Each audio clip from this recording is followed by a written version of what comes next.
Happy New Year and welcome to 2026. Looking back at 2025, I posted 15 airport shorts for viewers to guess the airport. If you haven't had a chance to get your guesses in, pause the video now, enter your guesses, and come back to see which ones you got right. We started the year in Savannah, Georgia. This is a multi-award-winning airport, and it will always have a special place in my heart. I left here many decades ago to start my life in Hawaii. It was a tiny little airport back then. The airport and surrounding area have changed immensely over the past few decades. Number 2, Honolulu, my home airport. I usually leave for the continent late at night on weekend evenings, which explains why there's no people around. However, during peak times, and especially during the tourist season, it can get quite busy. Number 3, Charlotte. Despite living on the East Coast for many years and making frequent visits, I've never flown through Charlotte. However, almost every regular traveler I know has had a delayed flight at this airport. Two things shocked me about this airport. Number 1, how crowded it was, and this was a very early morning. And number 2, the price of food. As noted in the video, these prices were worse than Honolulu. If you've ever been delayed at this airport, let us know in the comments.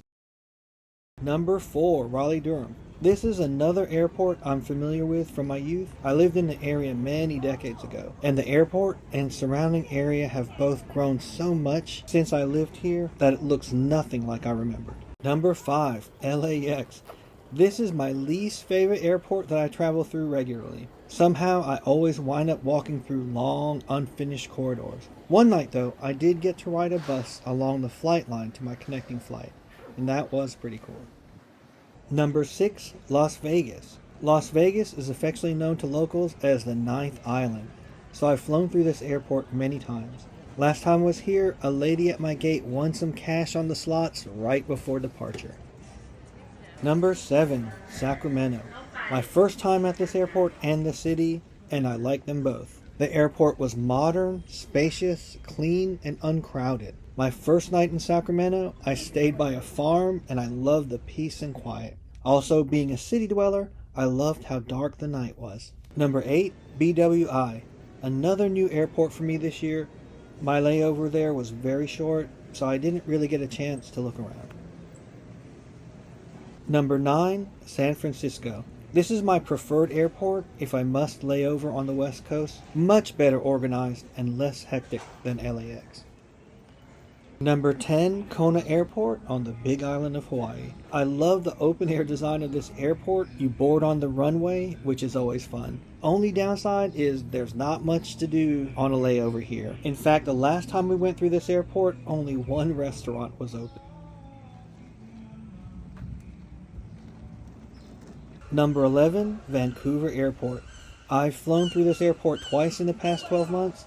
I love the walk-through educational experiences, just like the one shown here.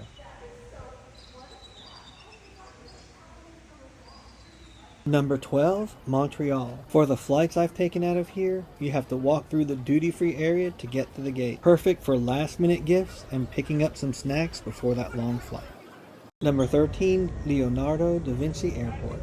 This year I traveled to Rome by myself. I was a bit nervous going through the airport, but it's fairly well organized and I made it through customs without any trouble. Also, as far as I know, there's only one place to get taxis, which made meeting up with the rest of my party very easy. Number 14, Lisbon. This is the most interesting airport I've ever been through. There are no overhead announcements and very little signage. It's interesting because I arrived at the airport 3 hours early. I went through what I thought was security and I was told to watch the boards for my final gate announcement. Well, with about 2 hours to go before my flight, I still didn't see an announcement for my gate. I thought the taxi took me to the wrong terminal. Luckily, I found an English-speaking local couple. They told me that sometimes they don't announce the departure gate until an hour or so before your flight. Sure enough, my boarding gate wasn't announced until about an hour before my flight. When I got to the gate, it turned out that you had to go through security there. Anyway, all that extra time didn't matter anyway because my flight was about an hour late departing, which left me in London for the night, which leads us to our final airport.